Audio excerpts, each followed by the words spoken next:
பிரைஸ்லாம் கத்துட்டே நாம மகிமைப்படுவதாக. இப்பொழுது ஏசாயாவுடைய குணநலங்கள நம்ம படிச்சு வர்றோம். நேற்றைக்கும் கூட ஒரே ஒரு குணநலன் மட்டும் நான் 1ஆம் அதிகாரத்துல சொன்னேன். 1ஆம் அதிகாரம் 2, 3 வசனத்த மட்டும் நான் சொன்னேன். ஏசாயா ஒரு ஆன்மீக அ ஆன்மீக ஆழமான ஆன்மீக பார்வையாளர் அப்படின்றத மட்டும் நான் நேத்து சொன்னேன்.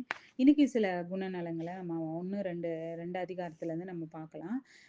அதாவது ஏசாயா ஒரு நேர்மையும், துணிவும் கொண்டவர். ஏசாயாவிடத்தில இருந்த ஒரு நல்ல ஒரு குணநலன் என்ன அப்டின்னா, அவர் நேர்மையும், துணிவும் கொண்டவரா இருக்கிறார். இதுக்கு ஆதாரமா ஏசாயா 1ஆம் அதிகாரம் 11லிருந்து 13 வசனங்கள பார்த்தோம்னா, "உங்கள் பலிகளின் திரள் எனக்கு என்னத்துக்கு என்று கர்த்தர் சொல்கிறார். ஆட்டுக்கடாக்களின் தகன பலிகளும், கொழுத்த மிருகங்களின் இனமும் எனக்கு அரோசிகமாய் இருக்கிறது. காளைகள், ஆட்டுக்குட்டிகள், ஆட்டுக்கடாக்களுடைய இரத்தத்தின் மேல் எனக்கு பிரியமில்லை. நீங்கள் என் சந்நிதியில் வரும்போது என் பிரகாரங்களை இப்படி மிதிக்க வேண்டுமென்று உங்களிடத்தில் கேட்டது யார்? இனி வீண் காணிக்கைகளை கொண்டு வர வேண்டாம். தூபம் காட்டுதல் எனக்கு அருவருப்பாய் இருக்கிறது. நீங்கள் அக்கிரமத்தோடே ஆசரிக்கிற மாதப்பிறப்பையும் ஓய்வு நாளையும் சபை கூட்டத்தையும் நான் இனி சகிக்க மாட்டேன். உங்கள் மாதப்பிறப்புகளையும் உங்கள் பண்டிகைகளையும் என் ஆத்துமா வெறுக்கிறது. அவைகள் எனக்கு வருத்தமாய் இருக்கிறது. அவைகளை சுமந்து இளைத்துப் போனேன். நீங்கள் உங்கள் கைகளை விரித்தாலும் என் கண்களை உங்களை விட்டு மறைக்கிறேன். நீங்கள் மிகுதியாய் ஜெபம் பண்ணினாலும் கேளேன். உங்கள் கைகள் இரத்தத்தினால் நிறைந்திருக்கிறது. இந்த இத நம்ம பார்க்கும்போது, அவர் அரசர்களானாலும் சரி, மக்களுக்கானாலும் பாவத்தை நேரா சொல்றத நம்ம பார்க்க முடியும். அப்போ ஒரு துணிவு கொண்டவர், ஒரு நேர்மையானவர். இதன் மூலம் அவர் என்ன பண்றாரு? ஒரு பயம் இல்லாமல் உண்மையை பேசும் ஒரு துணிச்சலான தீர்க்கதரிசியா இருக்கிறத நம்ம பார்க்க முடிகிறது. உங்க பழி என்னத்துக்கு? வீணானது. நீங்க என்ன பண்றீங்க? வீணான காணிக்கையில கொண்டு வர வேண்டாம். தூபங்காட்ட இது எனக்கு அருவருப்பா இருக்குது. நீங்க வீணா மாத பிறப்புகள கடைபிடிக்கிறீங்க. பண்டிகைகள கடைபிடிக்கிறீங்க. அப்படின்னு எல்லா பாவங்களையும் அவர் நேர்மையாவும், துணிவும் கொண்டவராக அவர் சொல்றத நம்ம பார்க்க முடிகிறது. அப்ப இதன் மூலம் அவர் ஒரு நேர்மையானவர். அதே நேரத்துல அவர் ஒரு துணிவு கொண்டவர் அப்படின்றத இந்த வசனத்தின் மூலம் நம்ம அறிய முடிகிறது. ஏசாயா. அடுத்து 3வதாக அவரிடத்திலே உள்ள நல்ல குணம் என்ன அப்படின்னா, அவர் கருணையும், அக்கறையும் உடையவர். அவர் ரொம்ப கருணையுள்ள ஒரு தீர்க்கதரிசியா இருந்திருக்கிறாரு. ஏசாயா மக்கள கடிந்து சொல்லும்போதும் கூட அவர்களுக்காக அவர் என்ன பண்றாரு? மனதுருகுறத பார்க்க முடியுது. அவர் மக்களிடம் எப்படி கூறுகிறார்? என்னன்னா 1ஆம் அதிகாரம் 16, 17ல நீங்க வாசித்தீங்கன்னா, உங்களை கழுவி சுத்திகரியுங்கள். உங்கள் கிரியைகளின் பொல்லாப்பை என் முன்பாக கண்களுக்கு மறைவாக அகற்றிவிட்டு, தீமை செய்தலை விட்டு ஓயுங்கள். நன்மை செய்ய படியுங்கள். அப்ப என்ன பண்றாரு? மக்களிடத்துல சில காரியங்கள சொல்லும்போது, அவர் அக்கறை உடையவராகவும், கருணை உடையவராகவும் என்ன பண்றாரு? சொல்றாரு. நீங்க உங்கள கழுவி சுத்திகரிங்க. உங்க கிரியைகளின் பொல்லாப்பெல்லாம் நீங்க என்ன பண்ணுங்க?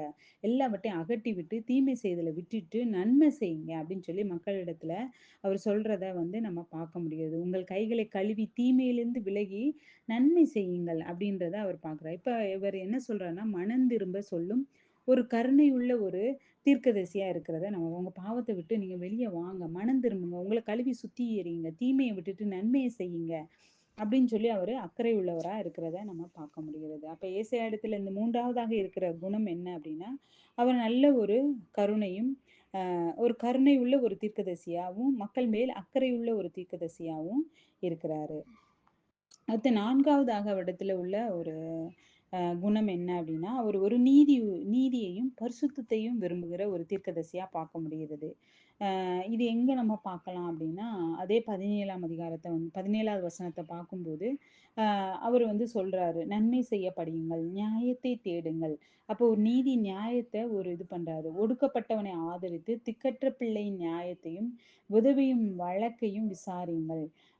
வழக்காடுவோம் வாருங்கள் என்று கர்த்தர் சொல்கிறார். உங்கள் பாவங்கள் சிவேரென்றாலும், இதுல நம்ம 18வது வசனத்துல நம்ம பார்க்கும்போது, பாவங்கள் சிவேரென்றிருந்தாலும் உறைந்த மலையைப் போல் வெண்மையாகும். அவைகள் இரத்தாம்பர சிவப்பாய் இருந்தாலும் பஞ்சைப் போலாகும். ஒரு பரிசுத்த ஒரு எண்ணத்த உடையதா இருக்கிறத நம்ம பார்க்க முடிகிறது. அப்ப 17, 18 இந்த வசனங்கள் என்ன சொல்லுது அப்படின்னா, அவர் நீதியை விரும்புகிற ஒரு தீர்க்கதரிசியா இருந்திருக்கிறாரு. அதே நேரத்துல அவர் பரிசுத்த விரும்புகிறாரா இருக்கிறார். நீங்க பாவம் சிவேரென்றாலும் அது தே மனம் திரும்பி தேவனிடத்துல வரும்போது அது பரிசுத்தமா பஞ்சை போல வெள்ளையா மாறும் அப்படின்றத நம்ம பார்க்க முடிகிறது. அப்ப இவர் நீதியையும் பரிசுத்தத்தையும் விரும்புகிற ஒரு தீர்க்கதரிசியா இருக்கிறாரு. அடுத்து 5வதாக இவரிடத்துல நான் பார்த்த ஒரு முக்கியமான காரியம் என்ன அப்படின்னா, ஏசாயா 2ஆம் அதிகாரத்த நம்ம பார்த்தோம்னா, அதுல வந்து 2வது வசனத்த நம்ம பார்க்க முடிகிறது. இவர் வந்து ஒரு தீர்க்கதரிசின பார்வை உடையவர். அதாவது ப்ராஃபட்டிக் விஷன். என்ன அப்படின்னு வந்து பார்த்தோம்னா, அந்த வசனத்த நீங்க வாசித்தாலே தெரியும். கடைசி நாட்களில் கர்த்தருடைய ஆலயமாகிய பர்வதங்களின் கொடுமுடியில் ஸ்தாபிக்கப்பட்டு, மலைகளுக்கு மேலாக உயர்த்தப்படும். எல்லா ஜாதிகளும் அதற்கு ஓடி வருவார்கள். இது வந்து ஒரு எதிர்காலத்தை பற்றிய ஒரு ஆழமான தீர்க்க தரிசனம். அப்ப இந்த கண்ணோட்டமும் அவருக்கு அதிகமா இருந்தத நம்ம பார்க்க முடியும். மேசியாவுடைய ஆட்சிய குறித்தும் நெறைய எழுதியிருப்பாரு. இது வந்து கடைசி காலங்கள்ல நடக்கப் போற சில காரியங்களை அவர் வந்து தீர்க்கதரிசன பார்வையோடு எழுதினத நம்ம பார்க்க முடிகிறது. இதன் மூலமாக அவர் ஒரு தீர்க்கதரிசன பார்வையுடையவர். தீர்க்கதரிசன எண்ணம் கொண்டவர்ன்னு கூட நம்ம சொல்லலாம். அப்ப 2ஆம் இது வந்து 1000 வருட அரசாட்சியில நடக்கக்கூடிய சில காரியங்கள சுட்டிக்காட்டுகிறது. அப்ப இந்த மாரி தீர்க்கதரிசன ஆழமான தீர்க்கதரிசன பார்வை இவரைப் போல வேற தீர்க்கதரிசிக்கு இருந்ததா அப்படின்னா நம்ம சொல்ல முடியாது. ஆனா இந்த தீர்க்கதரிசிக்கு கர்த்தர் கொடுத்த ஒரு பெரிய பாக்கியம். இவர் கூட நம்ம முதல்ல படிச்சதுபடி இவர் ஒரு மேசியாவுடைய காரியங்கள் நிறைய சொன்னதுனால, இவர் மேசியா தீர்க்கதரிசி அப்படின்னு கூட வரலாற்று வல்லுநர்கள் கூறுறத நம்ம பார்க்க முடிகிறது. அப்ப இவரிடத்துல இருந்த 5வதாக ஒரு நல்ல குணம் என்ன அப்படின்னா, இவர் ஒரு தீர்க்கதரிசன பார்வை உள்ளவர். ப்ராஃபட்டிக் விஷன் உள்ள ஒரு தீர்க்கதரிசி. அடுத்து 6வதாக இவரிடத்துல பார்க்கும்போது 2ஆம் அதிகாரம் 6வது வசனத்த வாசிப்போம். வாசித்தோம்னா, அவர் பாவத்த கண்டித்து மனம் திரும்ப சொல்லும் ஒரு தைரியமுடைய ஒரு தீர்க்கதரிசி. கண்டித்து அவர் சொல்லுவார். நீங்க செய்யற பாவத்த அந்த மக்கள் இஸ்ரேல் ஜனங்கள் செய்யற பாவத்த வந்து என்ன பண்ணுவாரு? கண்டித்து அவர் சொல்றத நம்ம பார்க்க முடியும். 6வது வசனம் யாக்கோபின் வம்சத்தாராகிய உம்முடைய ஜனத்தை கை நெகிழ்த்தீர். அவர்கள் கீழ்த்திசையாரின் போதகத்தால் நிறைந்து, யார் இந்த கீழ்த்திசையார் அப்படின்னு வந்து நீங்க பார்த்தீங்கன்னா, அம்மோனியர்கள். அவர்கள் யாரு? அம்மோனியர்கள். அடுத்து பெலிஸ்தரைப் போல நாள்வர். இப்ப அவங்க வந்து என்ன பண்றாங்கன்னா, அந்த கீழ் திசையில் உள்ள அம்மானியர்கள், பெலிஸ்தர் இவர்கள் நாள் பார்க்கிறவர்கள் இருந்து போல அந்நிய புத்திரர் மேல் பிரியப்படுகிறே படுகிறார்களே அப்படின்னு சொல்லி. அப்ப என்னன்னா அவங்க அந்த தேசத்துல போயி அவங்கள போல நாள் பார்க்கிறவர்களாகவும், அவங்களுடைய பாவங்கள வந்து இவரு அப்படியே வரிசைப்படுத்தி நெறைய சொல்லுவாரு. அடுத்து அவர்கள் தேசம் வெள்ளியினாலும், பொன்னினாலும் நிறைந்திருக்கிறது. அவர்கள் பொக்கிஷங்களுக்கு முடிவில்லை. அவர்கள் தேசம் குதிரைகளாலும் நிறைந்திருக்கிறது. அவர் ரதங்களுக்கு முடிவில்லை. அவர்கள் தேசம் விக்கிரகங்களால் நிறைந்திருக்கிறது. அப்ப அங்க போய் நீங்க நாள் பார்க்குறீங்க, எல்லாம் செய்றீங்க. அவங்க ஃபாலோ பண்ற எல்லா காரியங்களையும் நீங்க செய்றீங்க. அவங்க தேசம் எப்படி இருக்கு? விக்கிரகங்களா நிறைந்திருக்கிறது. அப்படின்னு சொல்லி தங்கள் கைகளின் கிரியையையும், தங்கள் விரல்கள் உண்டு பண்ணினதையும் பணிந்து கொள்ளுகிறார்கள். அப்ப அதெல்லாம் நீங்க வந்து என்ன பண்றீங்க? நீங்களும் பண்றீங்க. அங்க போயி அவங்கள மாரி நாள் பார்க்குறீங்க. அவங்கள மாரி அவங்க செய்ற விக்கிரகத்த நீங்க வணங்குறீங்க. அவங்க கையின் கிரியைகள உண்டு பண்ணி வச்சிருக்கிறாங்க. அதெல்லாம் நீங்க என்ன பண்ணுங்க? நீங்க தான் அ அ அவங்க பண்ணி வச்சதை நீங்க என்ன பண்றீங்க? வணங்குறீங்க அப்படின்னு சொல்லி என்ன பண்ணுவாரு இவரு, அந்த பாவத்த வந்து கண்டித்து மனம் திரும்பி அழைக்கிற ஒரு தீர்க்கதரிசி. அப்ப இவர் எப்படி ஒரு கரேஜ் உள்ளவர், ஒரு தைரியமுள்ள ஒரு தீர்க்கதரிசியா நமக்கு அவங்க செய்ற ஒவ்வொரு பாவத்தையும் விலாவாரியா எழுதி, அதற்கு குறித்து நீங்க மனம் திரும்புங்க அப்படின்னு சொல்லி அழைக்கிறத நம்ம பார்க்க முடிகிறது. அவர் பாவத்த நேரா கண்டித்து மக்கள வந்து என்ன பண்றாரு? பரிசுத்த வாழ்வுக்கு திரும்ப சொல்கிறார். நான் ஏற்கனவே சொன்னதுபடி தீர்க்கதரிசின செய்தி என்ன இருக்கும்? தேவனுடைய அன்பு இருக்கும், ஜனங்களுடைய பாவங்கள் இருக்கும். அந்த பாவங்கள் செய்யும்போது அத கண்டித்து உணர்த்துவாங்க. திரும்பி அவங்க மனம் திரும்பி வந்தாங்கன்னா, அவங்களுக்கு ஆசீர்வாதம். மனம் திரும்பலைன்னா அவங்களுக்கு தண்டனை.